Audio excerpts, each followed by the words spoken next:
After a week off for the FA Cup, League Two was back with a bang. Plenty of big results and also plenty of surprises too. Without further ado, let's just get straight into the action that League Two had to offer this weekend with another League Two roundup. Well, we kick things off with an early kick-off, Harrogate against Morecambe.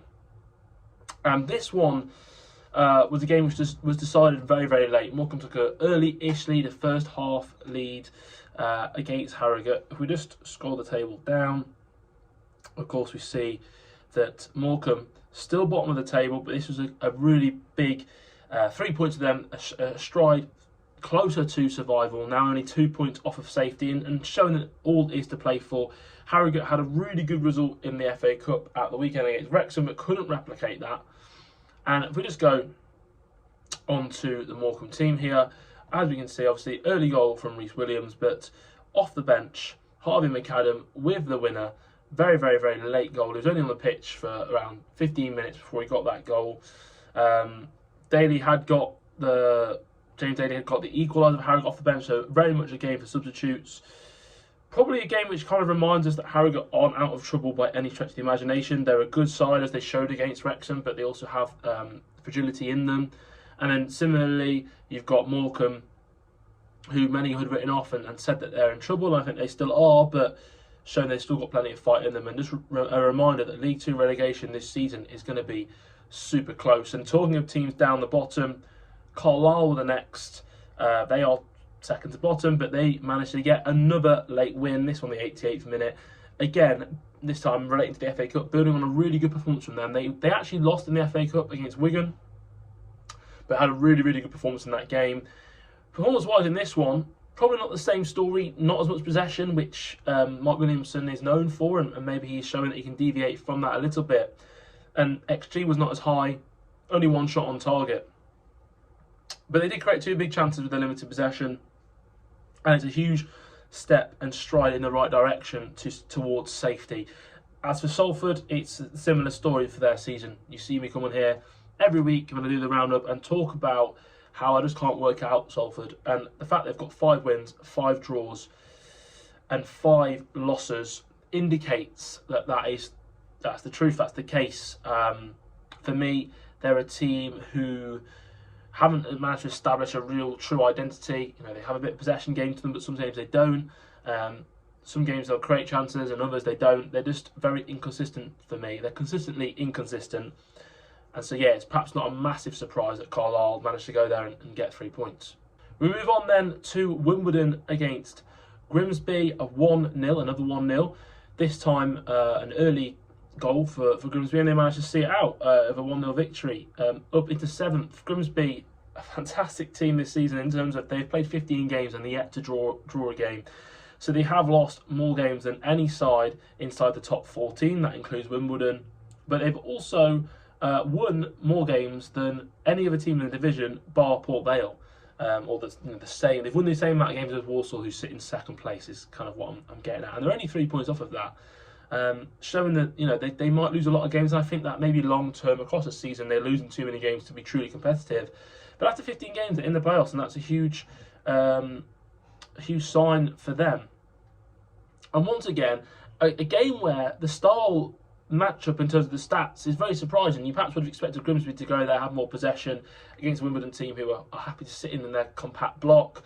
Grimsby, obviously David Artell, more of a possession-based manager, might want to play the ball a little bit more, but no, that didn't happen. And as we see, Wimbledon down in 14th, they've still got 3 games in hand on their competitors, so they could still rise at the table, massively. They could go as high as second if they won their 3 games in hand on the rest of the competitors. But that felt like a game that they perhaps should have got something from. Or on paper, at least before the game, we would have felt they would have got something from it, but didn't happen for them. And just a reminder of what a close division we've got. We've got a couple of 1-1 draws to sort of rattle through here. Barrow Colchester, another late goal, 92nd minute for Lard Taylor, who's proven to be a really, really good signing for Colchester. Let's just have a quick look at his stats. 5 goals in 11 games. He's a proven goal scorer, and he's shown it this season. We're just going to look at Colchester's league position, down in 21st, 13 points on the board, probably a vital point for them, to be honest. They are in a little bit of trouble. Barrow, all the way up in 11th. Disappointing for them. Their season sort of is starting to peter out a little bit. I'm not saying it's completely over by any stretch. You know, they're still on the cusp of those playoffs. If you just have a look, only 2 points off them. But again, this is the kind of game at 1-0 up when they, in the position they were in, they perhaps would have, if they were going to be a team that finished in those playoffs, they would have seen it out. So a disappointing one for Barrow, but Colchester, you know, a good point for them, I would say, especially away from home. And then another good point away from home is Bromley, who are also down in that pack at the bottom of the league, with Colchester and Cheltenham to an extent as well, only on 18 points. This is a really huge result for Bromley, not only because they were behind and Ross Rumney with the equaliser, the big centre half getting that goal. Also good to see Ethan Archer get on the score sheet for Cheltenham. Really good, two really good players there who've come from non-league. But we see the other end of the scale. Carl Jenkinson, of course, a name familiar to most people, most fans of football, I guess, for being a high-level player, a Premier League campaigner for much of his career. He gets sent off very, very early on for Bromley. At that point, they're up against it. But with 10 men, they still showed that fight, which I think is going to be probably enough to keep them up this season. Have they got the quality that I think they perhaps need or should have for a team in League Two? No. But they have got a lot of grit and a lot of determination. And obviously, being their first season in the EFL, they have that sort of togetherness around the club as well. Cheltenham, disappointing result for them. They have looked better in recent weeks under Michael Flynn. So they'll be especially disappointed not to beat 10 men. But, you know, whilst they were on top terms of possession, Bromley created more chances than them with a man less. So perhaps a little bit of a worry for Cheltenham, but nothing too significant. We move on then to arguably the shock of the weekend. We have Accrington, who are there in 18th, and they travelled away to Chesterfield, who are in 9th. But as we go on the game here, 3-0 win for Accrington, a huge, huge result for them. And if we just go ahead to the table here and go on home form, we can start to see why this is perhaps not as much of a shock as it would be on paper. Chesterfield, a team who this season have looked really good and we're in the playoffs. We're looking in and amongst it against Accrington team who have been flirting with the relegation places and in those places for much of the season. But look at that home form for Chesterfield. They've won just one game at home this season. That is their first loss at home, but 6 draws. Their home form's been absolutely terrible. Let's go on the lineup. Looking at the back four and goalkeeper, and even the fact they've had to use Ollie Banks in the double pivot in front of that back four, it doesn't scream League Two quality. If you go from the attackers upwards, the front four there, absolutely unbelievable, but they're very top-heavy side. And if we go on their bench, they obviously look at the attackers they were able to bring on, a whole host of brilliant players, and it was actually Boot in goal, I believe, actually in this game, not Thompson. And they've got that wrong there, but obviously Ty Williams stayed on the bench. Maybe he would have been a more natural defender than Tom Naylor in there, but are they the quality that Chesterfield need? Perhaps not, and maybe their defensive recruitment over the summer could have been stronger, although Shine Dunkley, a very good signing, but obviously out at the moment. So difficult one for Chesterfield with the amount of injury they've got, but Accrington will take massive momentum from that result. They've only scored 9 all season. Oh, that's at home actually. So they have scored more than that all season. They've scored 18, but 3 of them came in this game. Very, very impressive. A fifth of their goals before the game, a sixth of their goals in total. Very, very impressive stuff from Accrington. And yeah, showing that they've got a lot of fight in them. I don't think they're out of trouble at all by any stretch of the imagination. I don't think they'll be looking at this result and thinking, let's push up the table now. I think if they finish 18th, it'd be a success for them. But great to see Jimmy Knowles get on the score sheet as well. And yeah, a very good result for Accrington. We move on then to a top of the table clash between Notts and Doncaster. At the moment, it was third travelling to fourth, and yeah, I mean, Notts led in the first half with an absolutely beautiful goal, a great team goal which ended up with a Alassane Jatta header. He's been called up for Gambia, so a huge sort of congratulations to him as well. If you just go on his profile, 7 goals, 2 assists in 11 games. He's had a brilliant season so far. He could be one of the top scorers in the league this season. I think the only thing that will prevent him from that is the amount of games he's going to play. I think he'll probably play around 35 games this season because he's had injuries and obviously now international call-ups as well. But Notts very strong first half, but second half was Doncaster's half. And I don't know if the stats will back that up, but as we can see, Notts in the first half very dominant on the ball. Second half, Doncaster came back into it much more, ended up getting that equaliser. I think if you'd offered both teams before the game a draw, they would have taken it. So it's a good point to both sides, but and they've not really lost any ground on the other teams at the top either. In fact, as we're going to get onto, they've gained ground on one of the teams, so still right in the mix. They look like two of the strongest teams in this division. So to share the points there is certainly a good result for both sides, I would have said. We then get into a pair of 1-0 wins, which actually were, whilst the home team won, perhaps a little bit surprising in terms of their outcome. First, we have Fleetwood against Bradford, as we can see, 10th and 12th in the league. David Harrington getting the man of the match on the FOTMob ratings. He's just been called up for the Welsh squad, even though he's been called up for Ireland before. He's now been called up for the Welsh national team. Probably going to get his debut under Craig Bellamy, so huge congratulations to him. A keeper I've been saying all season is the most underrated keeper in this league. Perhaps I can't say that anymore because he's going to become a Welsh international whilst playing in League Two. It's very, very impressive. But 4 saves, keeping the clean sheet, and Bradford possibly more on top, but you've got to take game state and context into that. Fleetwood were leading, they were happy to sit off and let Bradford and frustrate them and let them have the ball and try and see out that 1-0 win, and that's exactly what they did. A good result for them, a team that had perhaps started to fade a little bit, a team that I'd done a tactical breakdown on earlier on the channel, which you can go and watch after you watch this one. But yeah, they're starting to maybe show a little bit more of that again. The promising signs they showed early on. Look at their goal difference, +5.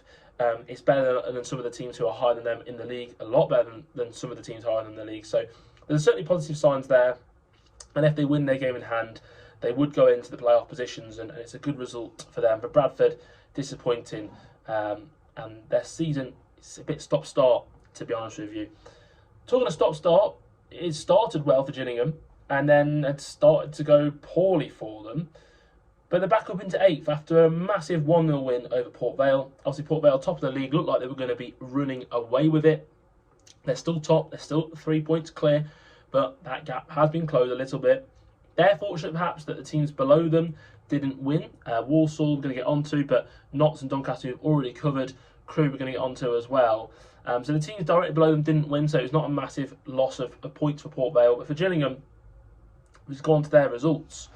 A lot of teams would have struggled to have faith in their manager after this run. That Swindon game, that Swindon draw may have just kept them in it, because a lot of managers would struggle with losing 7 games in a row. But you then have Port Vale, probably one of your toughest games of the season, definitely toughest home games of the season, and they pull out a 1-0 win. It's a very Gillingham result. They've had a 1-0 win against Notts, a 1-0 win against Chesterfield, a 1-0 win against Morecambe this season. So that means their 4th 1-0 win of the campaign, and they've only won 7 games. Another clean sheet for them, and a really, really good 3 points for them. For Port Vale, disappointing, but they're going to be fine, I think. It's only a 1 result, which they've got to kind of pick themselves from, dust themselves down, and they're still top of the league in a very good position. We come on to then the final 3 games of the weekend, and talking of teams below them, we said that most of them drew. One of the teams did win, and a team that's starting to come through the emerging pack, and something I have predicted for the last few weeks, is MK Dons coming up the rear and storming into those playoffs, and that's exactly what they did with a 3-1 win over Swindon. They went 1-0 down in the first minute. It looked like a terrible start from Harry Smith giving Swindon the lead, but Kane Thompson-Summers, the players on the rise, and has fit into this MK Dons team really well, and a really, really good result for MK Dons, really, especially the teams above them lost. They dusted themselves off from a really disappointing result in the FA Cup against their rivals Wimbledon, but they've come again here and look really strong, and I'm not wavering in my belief that they're going to finish in the top 3. For me, if you had to pick a title winner, you'd probably still go with them. I think they've probably got one of, if not the best coach in the league, and they are playing some great stuff now, as you can see by the stats. Dominant front foot, they've got one of the best squads in the league, and yeah, I just think you can't underestimate them or write them off whatsoever. they're starting to pick up results now, and yeah, they've got going. Once they get going, they'll be frightening, but I think they're already frightening because they've already got going. For Swindon, it's a disappointing result. They're right on the precipice still, but I said it's a disappointing result. Actually, you're going away tempted on to a set who I say I think they're going to go up automatically. You can't expect too much. They showed some good signs. Obviously, Harry Smith getting on the score sheet is positive for them. So it's not the end of the world in that one. Tranmere beat Newport. Newport only drawn one game this season, and they continue not to draw. Tranmere, a really good result for them and Nigel Adkins. They've had a really poor start to the season. I think that has to be said. But if they win their game in hand, they could move up into the conversation of those teams just outside the playoffs. I'm not going to say they're in the playoff conversation yet, especially not with a win over Newport, who I think are going to be such an interesting team this season. A little bit like Grimsby, I guess, winning plenty of games, also losing loads of games as well. This was another one of them. Tranmere, very happy with their performance and their result. Starts to see them rise up the table a little bit. I think they're going to be absolutely fine. I think they're in any danger of going down. It's about how high can they finish. I thought playoffs before the season. Not so sure now, but definitely moving in the right direction. And talking of the playoffs, we've finally got Walsall against Crewe. Second v fifth.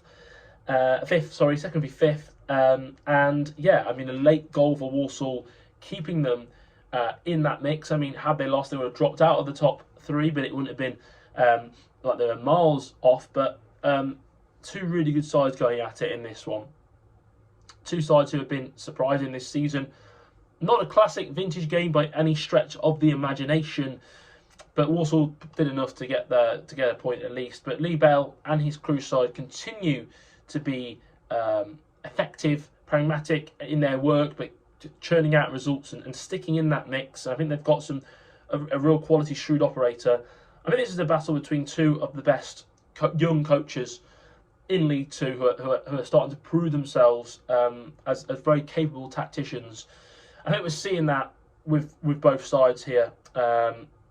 Walsall continue to be consistent with the teams they're naming, the personnel. They've really got a side that's gelled really well and settled and knows each other and knows their roles. And I think we're starting to see two teams here I think can last the course. There's certainly places up for grabs in those playoffs, but both are sticking in there at the moment and showing a really, really good level.